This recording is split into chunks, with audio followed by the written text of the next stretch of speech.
We are now on the second topic of our personal finance for this week, and that's in the nature of life cycle planning approach. The circumstances or characteristics of your life influence your financial concerns and plans.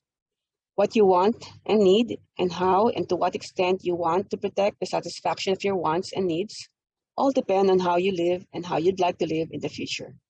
While everyone is different, there are common circumstances of life that affect personal financial concerns and thus affect everyone's financial planning.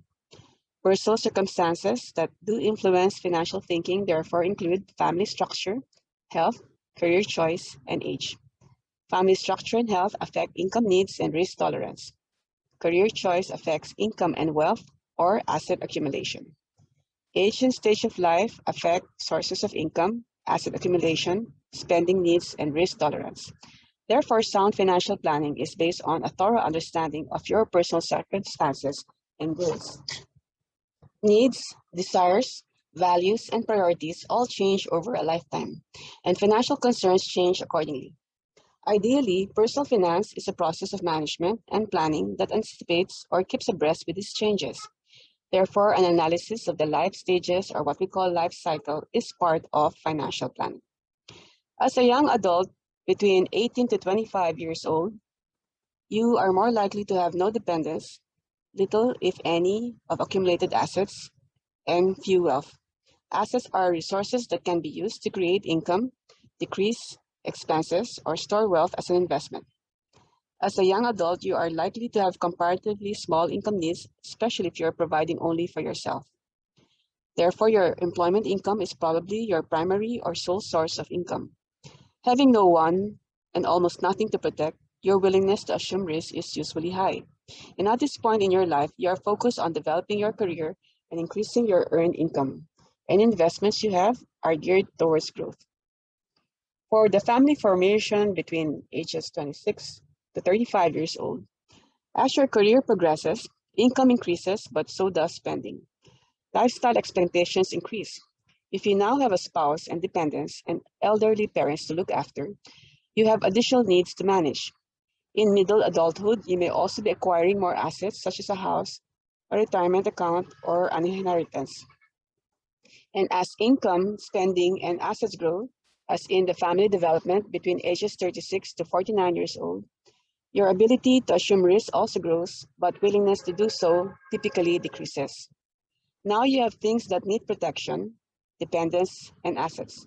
And as you age, you realize that you acquire more protection because of your dependence. You may want to stop working one day, or you may suffer a decline in health. And as an older adult, you may want to create alternative sources of income, perhaps a retirement fund, as insurance against a loss of employment or income. Early and middle adulthoods are normally periods of building up a family, building a career, increasing earned income, and accumulating assets. Spending needs likewise also increase, but so do investments and alternative sources of income. In the family maturity between ages 50 and 60 years old, this is what you call the later adulthood, which is a period of spending down. There's less reliance on earned income and more on the accumulated wealth of assets and investments. You're likely to be without dependence as your children have grown up or your parents pass on, and so without the responsibility of providing for them, your expenses are lower. You're likely to have more leisure time, and especially after retirement. In the retirement life cycle, which is 60 years old and above, and without dependence, spending needs have also decreased. On the other hand, you may feel free to finally indulge in those things that you've already wanted, but there are no longer dependents to protect, and assets demand even more protection, as without employment, they are your only source of income. So typically, your ability to assume risk is high because of your accumulated assets, but your willingness to assume risk is low as you are now dependent on those assets for income. As a result, risk tolerance decreases, and you're less concerned with increasing wealth than you are with protecting it. Overall, effective financial planning demands largely on your own awareness of how your current and future stages in life may influence your financial decisions. Let's now take a look at the major financial planning areas. We start off with the career planning.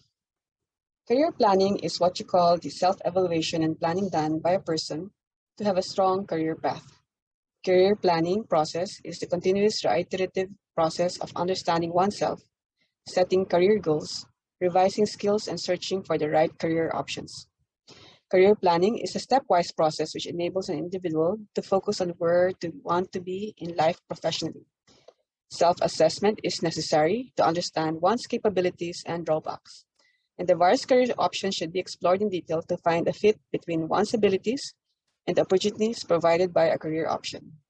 Therefore, a good career planning helps a person grow in life in their professional career, which help them grow therefore personally.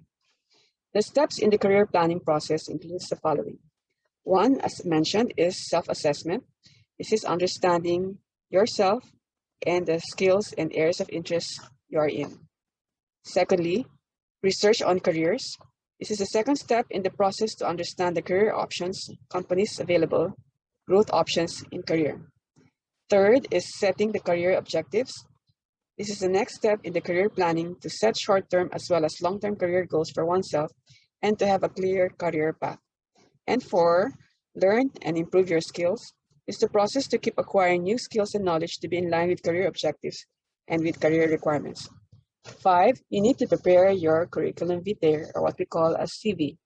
This is the planning process that will be fully prepared in terms of CV, cover letter, recommendations, etc. Six, job search. This is the list that you have of companies where an individual is seeking a job or start applying. Seven, this is the revising your career goals, which is the last step in career planning process to continually evaluate the career goals and again do a self-assessment to build a strong career path. For debt planning, the starting point of building wealth is to spend less money than you earn.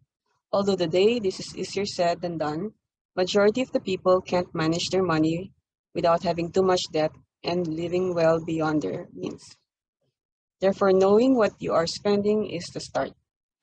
And the way to work it out is that you need to develop an appropriate budget to help you achieve your short, medium, and long-term goals. Another important step is to building wealth is to understand and manage your debt. You will need a personalized strategy to help you eliminate personal debt and home loans and then use investment debt sensibly to tax effectively build wealth. Here are some strategies we can use to help you manage the debt and cash flow more effectively. One, have a cash flow strategy. And it starts with having a budget. And a budget is needed to help you implement your spending based on what you can do with the money that you currently have without thinking about it. Secondly, is a debt reduction strategy is whether you have too much credit card debt or a desire to own your home before your age 60, for example. We can make sure that your strategy should be wiped out years and many thousands of dollars off your debts. Third, in terms of debt recycling, if you can't decide whether to pay off your mortgage sooner or to start investing, therefore you should be able to do both and build an investment portfolio that will help you reduce your mortgage. Fourth, on investment gearing, once your cash flows and debts are under control, we can develop now a tax-effective investment strategy to help you leverage your wealth creation. For insurance planning, while we usually can't prevent the unexpected from happening, sometimes we can get some protection. Insurance is meant to safeguard us, at least financially, should certain things happen. But there are numerous insurance options and many financial experts will say that you will need to have all of them. It can be difficult to determine what insurance you will need. However, knowing what you need to purchase based on the right type and amount of insurance is always determined by your specific situation. Factors such as children, age, lifestyle, and employment benefits play a role when building your insurance portfolio. And typically, there are four types of insurance that you must have in your life. One is the life insurance. Second is the health insurance. Third is the auto insurance. And fourth is the long-term disability insurance. Let's take it up one by one. Life insurance is the ability to cover your funeral expenses and provide for those you leave behind. The factor is not just basically just on funeral expenses, but also on daily expenses, which may include mortgage payments, outstanding loans, credit card, debt, taxes, childcare, and future college costs. For health insurance, statistically, you and your family are just one serious illness away from bankruptcy. This is according to the study published by the American Journal of Public Health in 2019. To obtain health insurance, you need to review and possibly increase your current coverage. And with rising co-payments, increased deductibles, and dropped coverages, health insurance has become a luxury fewer and fewer people can afford. The best and least expensive option may be participating in your employer's insurance program. But many smaller businesses do not offer this benefit. So if you don't have any health insurance through an employer, check with your trade organizations or associations for a possible group health coverage. If that's not an option, then you will need to buy your private health insurance. For long-term disability coverage, long-term disability insurance is one type of insurance most of us think we will never need. Yet, according to the Social Security Administration statistics, 1 in 4 workers entering the workforce will probably become disabled and will be unable to work before they reach the age of retirement. And therefore, having a great health insurance, a nice nest egg, and a good life insurance policy. Don't prepare for the day when they might not even be able to work for weeks or months or ever. While health insurance pays for hospitalization and medical bills, you're still left with those daily expenses that your paycheck generally covers. And lastly, for auto insurance, considering that there are a lot of safety hazards happening, it is estimated that people die in car crashes by as much as 38,800 in 2019 alone. And that's just for one country. The entire world statistics show that the economic cost of auto accidents include death and disabling injuries were about $242 billion. So if you don't have an auto insurance, what will become a financial responsibility in an event of accident is for you to be able to pay the cost of the other person's damages, whether it has to do with the car or even the lives of the people. Bottom line is most experts agree that life, health, long-term disability, and auto insurances are the 4 basic types of insurance that you must have. Always check with your employer first for available coverage, and if your employer doesn't offer the type of insurance you want, then you can obtain quotes from several insurance providers who can also give you advice in the process of what you will need.